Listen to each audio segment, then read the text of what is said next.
rugendo rw'iwe rwa mbere mu gihugu cy'u Rwanda President w'Ubufaransa Emmanuel Macron yasavye abarokotse jenoside yakorewe abatutsi mu 1994 gutanga impano y'ikigongwe. Yiyemeje kandi ko igihugu ciwe kigiye kubungabunga ejo hazoza ho rwaruka haguteba kuri kahise ku rwibutso ruri Gisozi mu Rwanda, aho yavugiye ayo majambo yose ijwi ry'Amerika ryari ryaharungitse.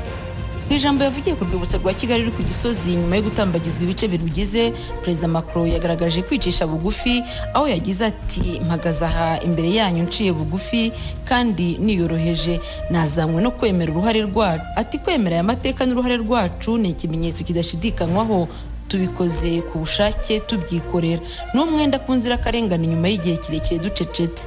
Perezida Macron yavuze ko jenoside itagwa nk'imvura, ahubwo itegurwa binyuze mu kwigarurira imitima y'abazayikora n'uburyo izakorwamo kugeza ishyizwe mu bikorwa. Icyakora Perezida w'Ubufaransa Emmanuel Macron yavuze ko Ubufaransa atari bwo bwatumye abisha abatutsi babikora, nubwo yemera ko igihugu cye ntacyo cyakoze. Macron yavuze ko Ubufaransa bwimye amatwi u Rwanda ubwo jenoside yatangiraga, na nyuma yo kubimenya ntibwaha agaciro ingaruka zayo.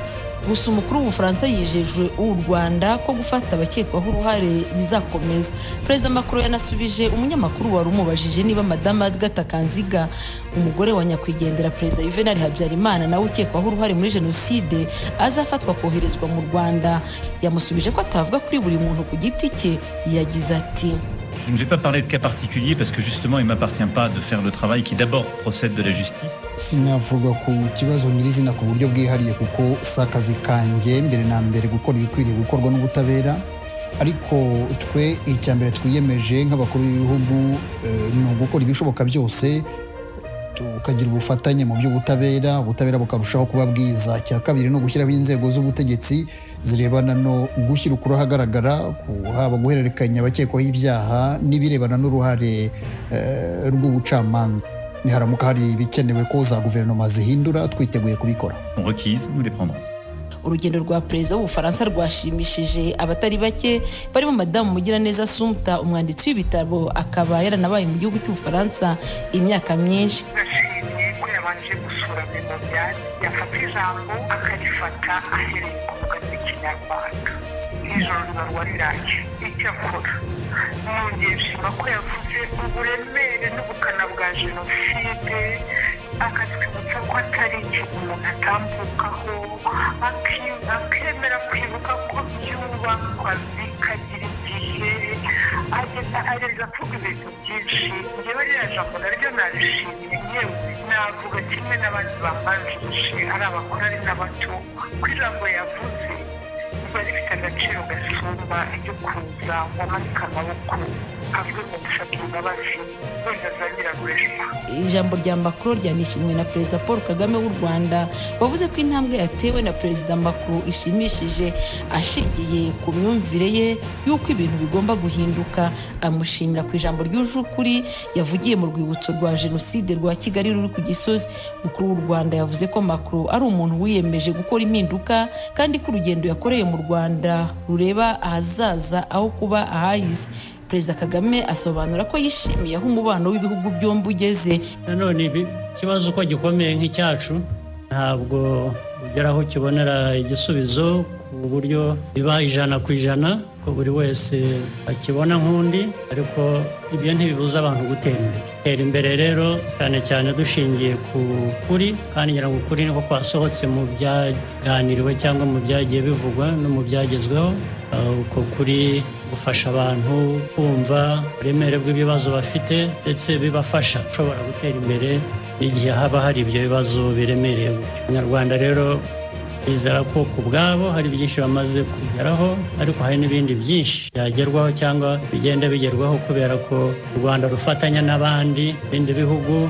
Mu Bufaransa uyu munsi Perezida w'Ubufaransa watusuye, kuza kwe byari bifite isano n'ayo mateka, byavuzwe ku mugaragaro, ariko ndibwira ko bidufasha twese n'Abanyarwanda gutera indi ntambwe. Perezida Macron yavuze ko yazaniye u Rwanda inkingo za COVID-19 zisaga 100,000 ndetse hasinywe n'amasezerano arimo impano hagati y'u Rwanda n'Ubufaransa. Perezida Macron abaye perezida w'Ubufaransa usuye urwibutso rwa Jenoside ruri ku Gisozi mu mujyi wa Kigali. Mu kwezi kwa kabiri umwaka wa 2010 Nicolas Sarkozy wayoboraga Ubufaransa nawe yaje mu Rwanda yemera ko igihugu cye cyakoze amakosa kinitwara nk'impumyi mu byaberaga mu Rwanda. Icyakora Perezida Sarkozy ntabwo yemeye ko igihugu cye gifite uruhare muri Jenoside. Tukivuga ku rugendo rwa Perezida Emmanuel Macron mu gihugu cy'u Rwanda, mugenzi wacu Tim Harris Ishimwe yabajije umwe mu banyepolitike atavuga rumwe n'ubutegetsi bw'u Rwanda Maître Bernard Ntaganda uko yabonye urugendo rwa Perezida Macron. Uko twakira urugendo rwa Perezida w'Ubufaransa mu Rwanda kugira ngo twabigaragaje mu itangazo twakoze itariki ya 25 nuko rero twagwakiriye kandi iryo tangazo rirasobanutse. Twagaragaje ko Perezida w'Ubufaransa kuba yaje gusura u Rwanda kuri twe twabonye ko ari inzitizi ku mahame agenga leta y'Ubufaransa, yewe nta nubwo ari amahame ari agenga gusa leta y'Ubufaransa, ni amahame agenga n'igihugu kigendera ku mategeko muri rusange. Nguko rero ko twakiriye urugendo rwa Perezida Macron, gusa nanone ari urugendo tutavuga ko Macron aje mu nyungu za leta y'Ubufaransa, ahubwo bisa nkaho hari inyungu Macron yifitiye ubwe hano mu Rwanda afitanye n'ubutegetsi bw'u Rwanda buyobowe na FPR. Izo nyungu uvuga ni inyungu bwoko ki?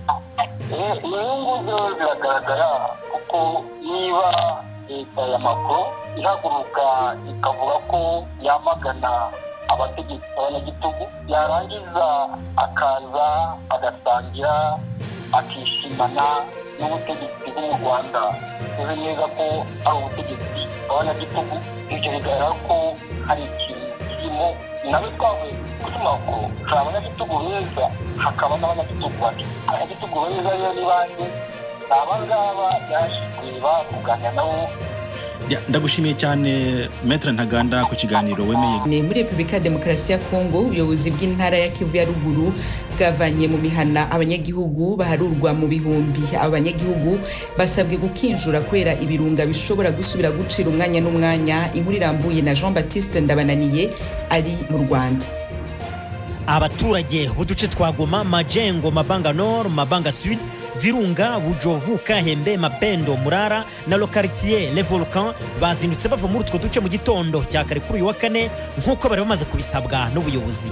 Ndima yavuze ko abahanga b'ubumenyi bwo mu nda y'isi ku ruhande rwa Kongo batangaje ko ikirunga cya Nyiragongo gishobora kurukira ku butaka bw'utwo duce no munsi y'ikiyaga cya Kivu. Ndima yatangarije abaturage ati les données actuelles de la sismicité, amakuru dufite ubu y'imitingito ya hato na hato, iyangirika cyangwa isatagurika ry'ubutaka yerekana ko igikoma cya Maguma kiri munsi y'umujyi wa Goma ndetse kigakomeza no munsi y'ikiyaga cya Kivu. Kuri ubu ntawakwemeza ko ikirunga kitarukira ku butaka bwa Goma cyangwa munsi y'icyo kiyaga. Bishobora kuba vuba cyane kandi nta kimenyetso namba cy'integuza kibanje kubaho. Ibindi byago byakwiyongeraho ni ibijyanye no guhura kw'icyo gikoma n'amazi y'ikiyaga cya Kivu. Des risques à l'interaction entre la lave et l'eau. Ndima yatangaje ko iki gikoma gihuye n'amazi ya Kivu byari kiza karundura kidakunze kubaho. Icyo kiza nuko umwuka mubi wa gazi carbonique ushobora guhita ucucumuka mu mazi ugakora igicu cy'umwuka kikica abantu, amatungo n'inyamaswa zo mu gasozi. Ibi nibyo byabaye mu kiyaga cya Nyosi muri Kameruni mu 1986. Ikinyamakuru Le Figaro cyo mu Bufaransa cyanditse ko ikigo cya Goma gikurikiranira hafi ibijyanye n'ibirunga giherutse gutangaza ko imyuka ibiri mu gikoma cy'ikirunga cyane cyane gazi carbonique yivanze n'amazi ya Kivu yazamuka ikaniga ibiremwa byose biri iruhande rwa Kivu ku ruhande rw'u Rwanda na Kongo, ko habaho ibihumbi byinshi by'abapfu. Ibimenyetso ubuyobozi bw'intara ya Kivu y'Amajyaruguru bwashingiyeho mu kwimura abo baturage birasa n'iby'abanyarubavu bamwe babwiye ijwi rya Amerika. Impungenge zo zirahari kuko isaha ku isaha bishobora kuzamukira ahantu tutazi muri uyu mujyi wa Gisenyi. Iyo mitutu we warayibonye? irahari yagiye yibiyasa mu muhanda niba hagenda hasaduka biri gucya bigenda bikatira imihanda bizamuka binuka mbese urukumva bimeze nk'ibintu bimeze nk'ibividanje niko natwe turi kubitekereza ko bigomba kuduturikiraho ahantu hasadutse ikintu turi gukunda gukubitira cyane haye kuvamo umwuka uri kunuka neza nka wa mwuka wa cya gikoma cya maguma 2002 nigiriye igoma niboneye maguma kunuka ndakuzi cyakoze mu ijambo ndima yageje ku baturage ntibyumvikanye niba uwo mwuka nawo waba uri mu bimenyetso byashingiweho gusa Jafari Tubanambazi yatubwiye kuri uyu wa gatatu ko hari umuntu baziranye wo muri Kongo wamubwiye ko uyu mwuka ari ikimenyetso gikomeye cy'uko ikirunga cyaruka aho wumvikanye isaha iyo ari yo yose. Namweretse ukuntu iwacu bimeze ahita anyohereza ko ibyo wabo byagenze zaravuga kimurebye nabi aho hantu hashobora kuvamo umuriro. Gusa kuri uyu wa gatatu Alain Joseph Ntenge umukozi w'ikigo gishinzwe mine peteroli na gaze mu Rwanda ushinzwe ubushakashatsi ku buzima bwo mu nda y'isi uri no mu bushakashatsi kuri riruka ry'iki kirunga cya Nyiragongo yateye utwatsi iby'uwo mwuka anavuga ko nta igikoma cy'ikirunga cyahurira n'umwuka wa metani uri mu Kivu. Muhumuriza abaturage ko nta kibazo kiragaragara cy'imyuka ishobokamo kandi na bagenzi bacu muri Kongo bo mu kigo cyitwa OVG tuvugana ntabyo baratubwira. Iyo ni anomali twahita tubwira na twembi. Iki cyaga cyacu gaze dufite ntabwo iri hano hejuru iri mu bujyakuzimu buhagije ni kure. Uriya iyi rake Kivu ahantu hose ntabwo harimo iriya gaze. Iki kirunga aho cyamanukira ntabwo ariho hari iyo gaze ubu none. Ibyo aba banyarubavu barimo Hussein Habyarimana Noel Bayijahe na Tubanambazi bavuganye n'ijwi rya Amerika kuri uyu wa kane ntibabyemera na gato. Barakurikirana uko mbavuze. Ntabwo ndikomeranya nawe. Urabona nano n'iki gito cyayumva. Abantu barimo barahunga ntabwo bahunga ubusa kandi ikindi ntabwo leta ihagarara mu muhanda ngo babwire ngo ngaho musubireyo nta kibazo. None ubwo buryo bw'ibyo byaha bishatse kuvuga iki? Ntabwo tubyumva neza ko niba guverinoma ya Kongo nayo ibona ko ikibazo gihari. Abakongomani bo bababwiye ati bahunge abanyagisenyi baboneraho ariko mu by'ukuri mu minsi 2 cyangwa 3 nta muntu usigaye muri uyu munsi abantu bahasize bari guhunga. Uwo ngo ndikotereye cyane ntabwo urambwira ngo nta kibazo abascientiste bigoma bivugiye yuko baha uburenganzira abaturage babatumye bahunge. Iyo mbwira nta kibazo rero nge sinzi nta kibazo se none aba banyagisenyi bose bahunga bari kujyayo. Guverineri wa Kivu ya Ruguru Ndima yasabye abaturage b'utwo duce guhungira ahitwa Sake muri Kongo. Gusa abatuye mu mujyi wa Rubavu ku ruhande rw'u Rwanda barimo kwakira abaturanyi babo bahunga Kongo kuri uyu wa kane. Jean Baptiste Ndabaraniye ijwi rya Amerika i Rubavu.